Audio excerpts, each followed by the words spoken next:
Hello, and welcome to Close the Door and Come Here, a Song of Ice and Fire podcast with heavy leanings toward our two favorite characters, Jaime and Brienne. Hi, I am Chicky, and you can find me on Blue Sky as Chicky. I'm joined today by Guile. Hey, I'm Guile. You can find me at Guile and Subterfuge on Blue Sky. And Kama. Hi, I'm Kama, and you can find me at Kama's Place on Blue Sky. And today we're doing kind of a special episode that we're going to actually release as a Patreon exclusive for the first few weeks, and then I think we will release it wide. And it is kind of a listener requested episode. I just pulled up, I was going to read really quickly kind of the message that we received that prompted us to do this. We're calling it our I Dreamed of You episode, and that's probably a little bit of a tease for the Jaime and Brienne shippers out there, because we're not going to be talking as much about the kind of romantic aspects of this and talking a little bit more about the parallels with the Dunk and Neg novellas, where in two different novellas, Dunk hears the phrase "I dreamed of you," and it's about prophecy. So let me read this message that came in from, and I'm sorry if I'm going to completely butcher your name, but I think it's Gray Slipnir. And it was, hello, listener of the pod since the dawn of time, here since 2015.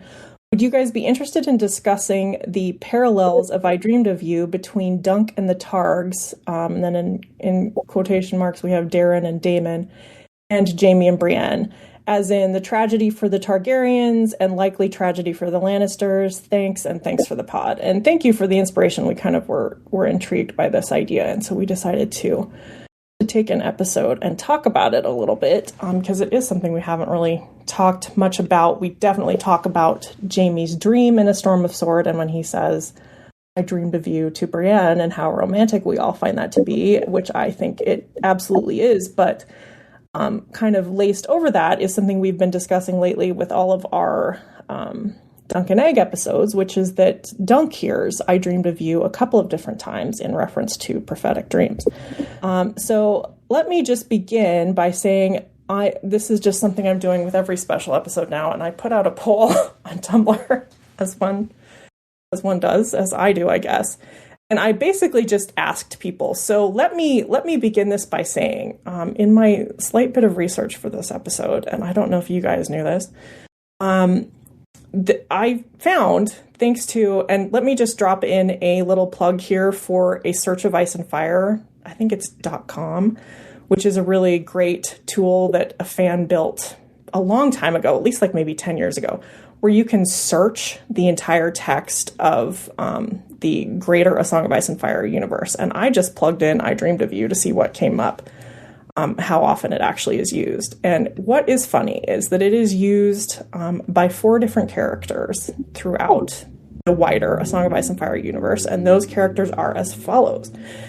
We have Daeron Targaryen, which we hear first in The Mystery Knight, in Hedge Knight. And then there is the obvious line that we all know from Jaime Lannister in A Storm of Swords. Then, and I'm doing these, in kind of chronological order of when they're published. So then the next time that we hear "I Dreamed of You" is from Daemon Blackfyre, who is considered Daemon the Second Blackfyre, a son of the original Daemon Blackfyre, who says it to Dunk in The Mystery Knight. And then the final occurrence of "I Dreamed of You" is, oddly enough, from Tyrion Lannister, when he is talking to Septa Lemore when they're on, what is their little boat called again? Oh, the Shy Maid? Yeah. Is it the Shy Maid? Or is that Quentin's boat? I can't remember. Yeah, whatever. Yeah, I can't remember. He tells her he dreamed of her after he had like a sex dream about her. And he says, "I dreamed of you." Literally the line, "I dreamed of you."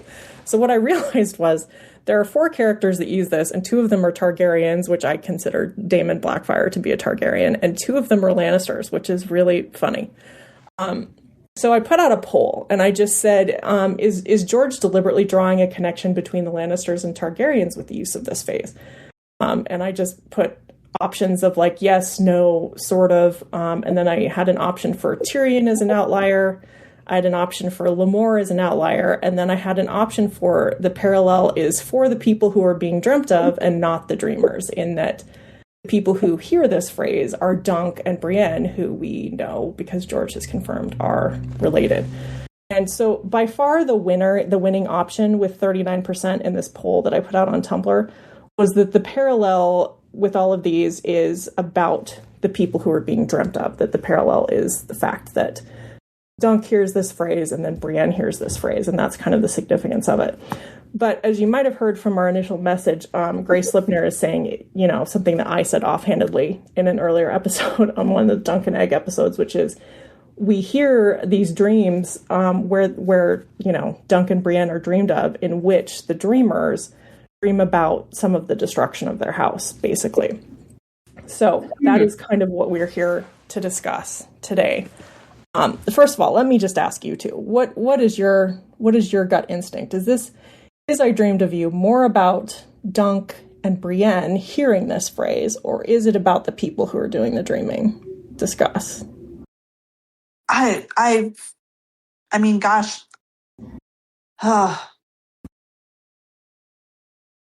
I think Jaime's dream, like if you're talking about the actual dream and not the words I dreamed of you,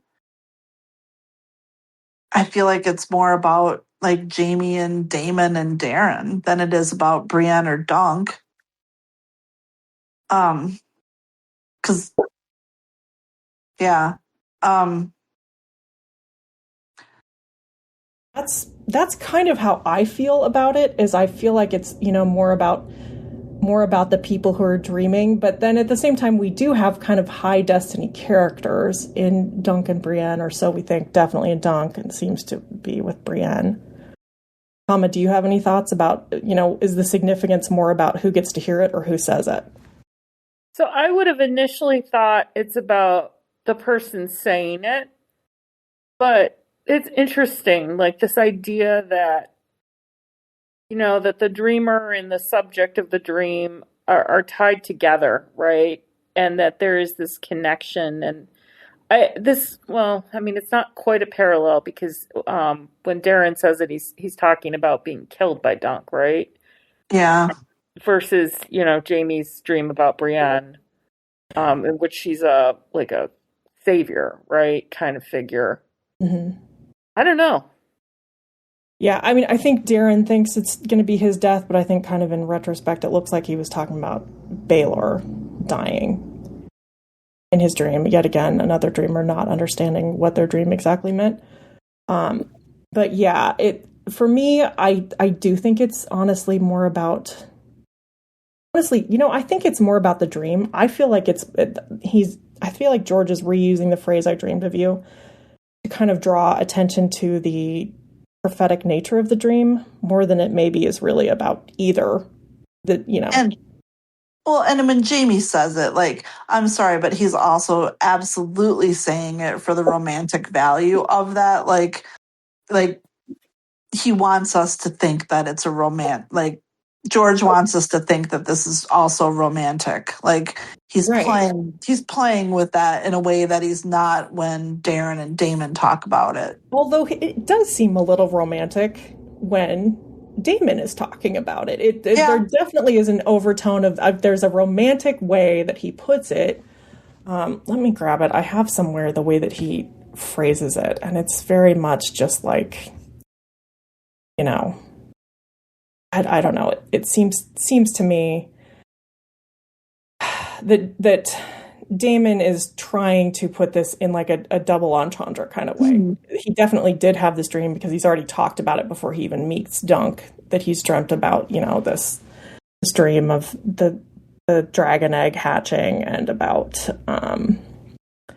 Dunk being in the Kingsguard. But also, sorry, I don't have it. I didn't leave it open, so I don't know where it is. But it also just seems a little bit like, because clearly Daemon has a little bit of a thing for Dunk, as many people do.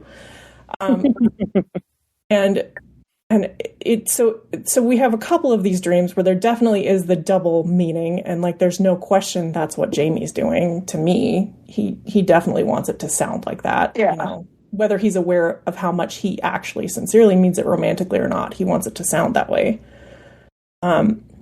So I guess we should talk a little bit about the prophetic aspects of the dreams. So as we were saying, Darren dreamt about, he dreams of a dragon dying on top of Dunk, I think is what it is, but Dunk's alive underneath. Yep. And on its surface, that definitely looks like what happens with Baelor, although you could maybe read into it now that we know that somehow Dunk survives whatever happens at Summerhall. Maybe that's in reference to that as well. We don't really know. And then you have the Daemon aspect, where Daemon in his dream dreams of an egg hatching and Dunk being there, and Dunk being in a white cloak, which means, you know, a member of the Kingsguard. I think he specifically says that he dreams of Dunk being like the greatest member of the Kingsguard, so basically the Lord Commander.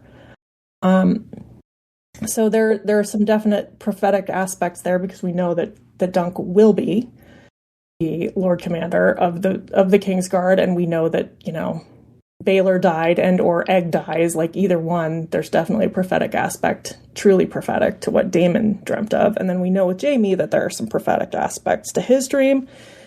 He kind of dreams about, you know, this light going out thing, where he dreams of Tywin and Joffrey and Cersei, and of course Tywin and Joffrey are dead, have turned away and joined the dead Lannisters that he dreams of throughout the dream, and they will be dead by the end of the book that he's in. And he dreams about Tywin giving him a sword, which happens, that he has no way of knowing is going to happen when he has the dream. And he dreams like he dreams of like the icy shades that he interprets as Rhaegar, like fighting them. Yes, which I think we definitely assume is going to be prophetic. Yeah. Less proof of that, but there are some things that have happened in Jaime's dream that then do come true in the book. So like, there's just really no question that he is having a prophetic dream. So I don't know. I kind of fall on the idea that it's not so much about like being Targaryens or Lannisters so much, or even about the doom of their houses so much, although that is definitely something that they dream of. More, I feel like this is just a phrase that George is reusing to kind of underline that something significant has just been prophesied in a dream, to me. Yeah. Which to me makes it really funny that you hear very little discussion out of Jaime Brienne fandom circles about Jaime's dream, because I think this is kind of more evidence than anything that it definitely is a prophetic dream. My God, you hear no discussion of Jaime's prophetic dream within the entire Song of Ice and Fire fandom, because it undercuts the Jaime will kill Cersei and die as like the, you know, only, or Jaime will die. Jaime dies immediately at the start of Winds, you know, like all of these things that like clearly, if like I would just say clearly are not going to happen, or, you know, not going to happen like that, because we've been given this prophetic vision of Jaime's role in the fight against the others. I mean, I get, you know, yeah. I feel very confident in saying I'm not wrong, but part of that is also that like I can never be proven wrong, because, you know, we'll never get we'll never get more books. Right. Yeah, we'll never get more books, but yeah. I'm definitely with you in that I believe there must be some intended prophetic aspect to Jaime and Brienne having twin swords and fighting together against some sort of shadowy, icy figures coming at them. I mean, to me, it seems pretty obvious what that would be, you know, prophesying, and, you know, not that we want to over rely on the show. But that's certainly what happened in the show. And certainly Jaime ends up with Widow's Wail in the show for no discernible reason other than that it's a book thing. So yeah, I definitely think that there's an ongoing prophetic aspect to Jaime's dream that I do think George didn't need to reuse the phrase, I guess, is my thing. I mean, I know he's been drawing parallels between Dunk and Brienne, and definitely was trying to, you know, wink, wink.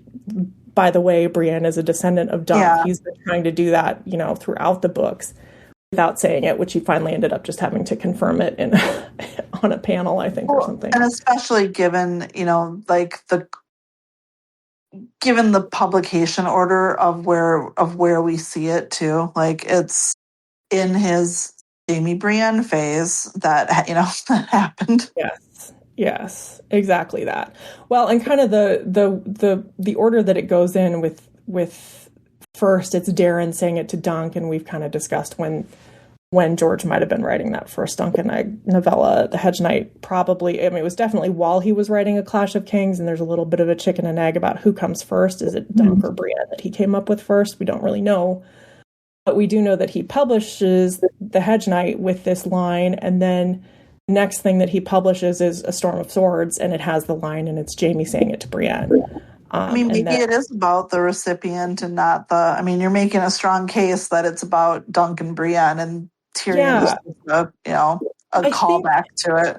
I think it is a callback, but I also think it is just kind of an underline about the dream, because all of these dreams have prophetic. I mean, not Tyrion's. I do feel like Tyrion's is probably an outlier. It's funny because he's so deliberate with his language. It's funny to think that he would have been this deliberate, that he has repeated this line very emphatically in 3 different publications. And then he would just drop it in a Tyrion chapter in Dance. I don't know if this is just a note about how inattentive he is to some of the aspects of Dance. I'm not really sure. But I mean, there's things in Dance, though, that are in there to sort of like make us remember that Tyrion and Jaime are really close. Yeah, true. And it could even just be to like, oh, they're really brothers. Like that, like they even say the same thing, like things like that. Like an echo. Is it possibly just like, he just used the phrase? I mean, for Tyrion, without really thinking it through, or do you think it's deliberate? I don't know. I could be convinced either way. I could be convinced that he was trying to just, show that Jaime and Brienne are brothers, and I could be convinced that he just wasn't thinking about the phrase that he was using because it had been so long since he'd written it. But it hadn't been. I don't remember when he published The Mystery Knight, but I don't think it was. It was definitely after Feast. Okay.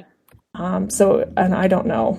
This would probably be Googleable, but it probably wasn't many years before he published Dance. So yeah, I don't know. You'd think it would be something that he'd notice himself doing it, but I don't know. It's not. What I will say is I don't think the Tyrion one is kind of a standalone line the way that he deliberately does it with all of the others. It's kind of part of a sentence, I think. Don't quote me. I researched this a few weeks ago and clearly didn't re-research it before we started this episode. So does anyone else have any thoughts just on the general nature of the I Dreamed of You and the parallels? Or I mean, the Targs that have the dream are sort of the known dragon dreamers, and like dragons are a big part of their dreams. And, Jaime's dream, we think, since he has his head on the weirwood, there's like the speculation that it's somehow driven by Bloodraven. So, still a Targ, but, there aren't any dragons, there aren't dragons in the dream. It's not, the dragons are not used either symbolically or literally in the dream, which could be, either, oh, it's super not Targaryen, or it's just, well, Bloodraven was from a time when didn't have dragons. I don't know. Or the weirwood piece of it. I mean, there's a lot of different. Like, it's like Jaime doesn't, Jaime isn't a dreamer, but so it's like his dreams are being given, it feels like, for a reason. Yeah. And that to me is, a little, like, I guess, like, the main difference is that Jaime having that dream specifically causes him to go back and save Brienne. Whereas Darren having that dream, I guess, like, I don't know that caused him to not show up to the tourney. Like it kind of seems like he, was 50-50 to make it there anyway. And, Daemon, I guess to be fair, Daemon, like, seeing the dragon eggs unhatch, like, that is something that they were telling, like, the potential supporters and stuff too. Well, and like, all right, so I'm not so sure about Daemon, but like Darren, he's clearly got visions, and this is a thing he does. right? You know, versus someone like Damon had a prophecy that his brothers would die. Yes. So I mean, he's known Right. dreamer. Yeah, I guess I'm just thinking like Jamie just seems like a character who's very much in the here and now and not so it's unusual when he has his dream, right? Which is what I Yeah, think you like just said. it's not a thing he does. Yeah. Yeah. He does have that other weird dream when he dreams of his mother, but that doesn't Yeah. really feel like prophecy. But it does feel like it's definitely something interfering with that dream as well. I don't know, maybe Jamie's head's really easy to get into and manipulate his dreams or something. We don't really know, I guess, what's going on there. Or he's just the kind of character where when he has these dreams, they're so remarkable because he doesn't have them that often. It sounds like this is like they're and he's again a character who's very much a practical in the world kind of guy versus somebody like Darren, for instance. I'm trying to think of who else or Yeah, I mean, it's interesting that we don't see I guess, Dani doesn't have prophetic dreams. She has prophecies that she hears, but well, and she has that vision when she goes to the house of the undying. Yeah. But that's different. That's not like a that does feel external in a way. Right. Yeah. Like it's external and, young, Griff doesn't have any that we've, that young Griff hasn't had any that we've heard of or, any of the Baratheon Targaryen people. John has his like wolf type dreams, but does he specifically get prophecy? I don't think he specifically gets prophecy in his. I mean, they're wolf dreams. They're warging dreams, aren't they? Yeah. And I mean, we're obviously, we're all on board with, Jamie's dreams being prophetic. Just, well, I guess, to Chicky's point, they've been proven to be prophetic. I personally think definitely Bloodraven and or possibly some future version of Bran, I guess I would have to admit is possible. I suspect more that it's Bloodraven though that gives Jamie this dream. That is my thought at this stage of my fandom life. Characters like Jojen and stuff. Oof. Yeah. Yeah, Jojen's green dreams. Well, and it's like, this dream that Jamie has is for a specific reason. And I don't know that Daemon and Darren, it was given to Jamie for a reason, and Daemon and Darren just kind of dreamed it. And well, I feel like Darren maybe helped cause it by, I think Darren's was a little more significant in that he helped cause what happens, helps cause Baelor's death by accusing Dunk of kidnapping Egg, which I think he does because of the dream. He's scared of Dunk, doesn't like him, so when he needs someone to blame for Egg's disappearance, the first person who comes to his mind is Dunk. So I do think it's because of the dream. So I do think there's a little bit of a, causing your own downfall. It's a little bit of like a Cersei with, the Maggie the Frog prophecy, where you're causing your own issue by being obsessed with it.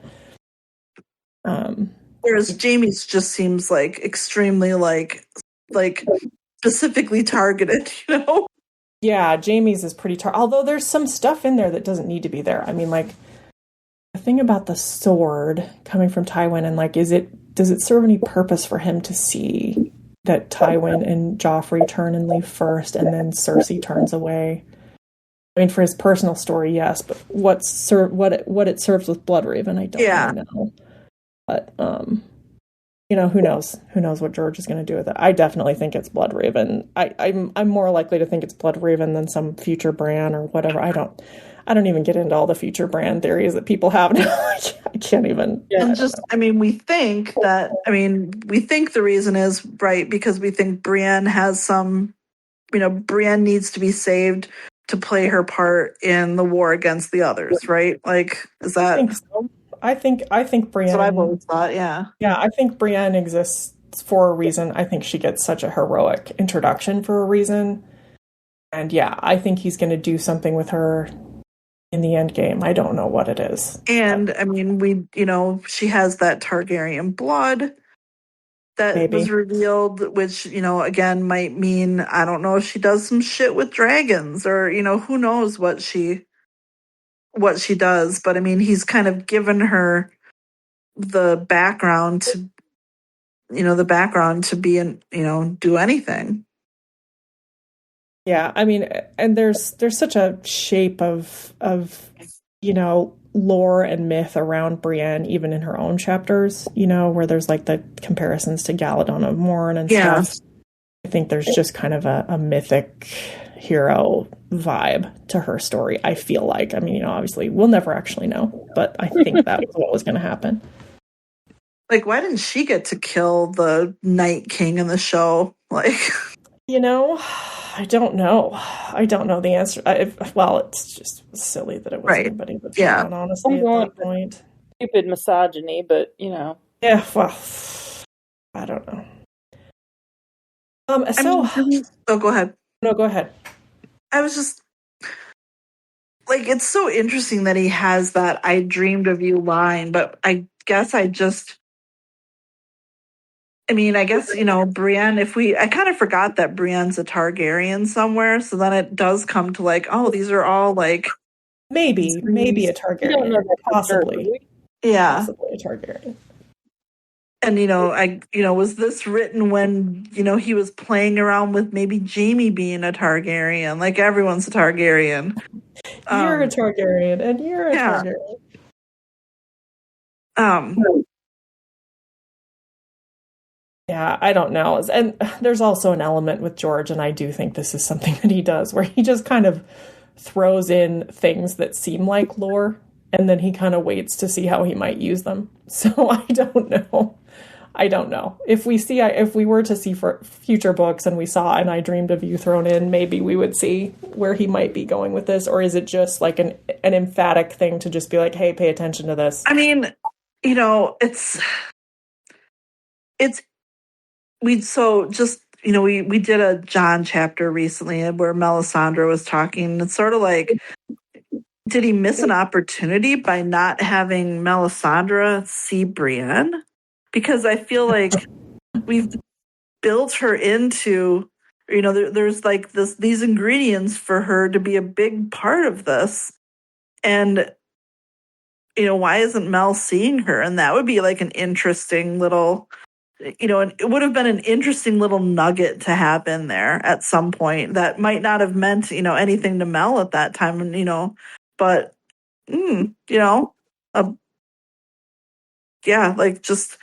and I don't know how she would appear to her, but that is interesting that, someone like that hasn't appeared to her when we do think they're going to be critical to what lies ahead. Yeah, he's just leaving himself an out there. He doesn't want to pin himself down, probably, is what it is. Yeah. He's learned to be a little more cautious, maybe, about his options open, maybe. Yeah. I think about that dream that Bran has in, I think it's in A Game of Thrones, when he dreams about somebody in the Hound's Helm fighting. Yeah. Whatever it is. Son, and yeah. Yeah, and there have been so many interpretations. At first, people are like, oh, this is Jaime and Sandor. And then people are like, oh, maybe it's Brienne in the Sandor helm. It's like there's so many different... It's like, I think he kind of learned to be a little less specific with things like that, because he's clearly trying to finish that out with whatever he's doing with the Hound's Helm in Feast and Dance. But it's like he kind of hemmed himself in the first book with this dream where he's like, well, I got to do something with this because people are too aware of it, Yeah. That's my feeling anyway. I don't know. Well, anyway, so does anybody have any further final thoughts? Anything we haven't thought of with the "I Dreamed of You" aspects, or if we kind of... Not right now. It's up to me after we finish recording. So much, yeah, think of it later. So much of this is just like, well, if we had another book, we might have a better idea. Yeah. Yeah, or even, don't you have to expect, like, the next Dunk and Egg book, if that happened, to, like, have someone else dreaming of Dunk? Like, yes, because there will be even more Targaryens, I think, in future Dunk and Egg novellas than we've seen, yes. And they'll keep dreaming about him. keep dreaming about Dunk. Keep dreaming about him. He's dreamy. All right. Well, if you have any thoughts about this subject that we haven't covered, you can definitely send us an email at closethedoorand@gmail.com. You can always hit us up on our Tumblr. You can even send us anonymous messages there if you would like, and that is closethedoorandcomehere.tumblr.com. We do put out threads for questions before we record episodes, usually about a week before, on the Jamie Brienne subreddit that anyone can come and comment and ask questions on for upcoming episodes. And you can also reach us on Blue Sky at Close the Door. Guile, is it Close the Door? Yep. Yep, Close the Door. Guile handles that for us. And then, of course, we're always very grateful to our patrons on Patreon who are going to get access to this episode early because we haven't given you guys anything exclusive for a long time. And so here you go. You get this one early. And we're very grateful for our patrons, and they do help us keep our hosting fees paid, which is a very wonderful thing to have happen. So I guess if there's nothing else, I am closing the door. Get out.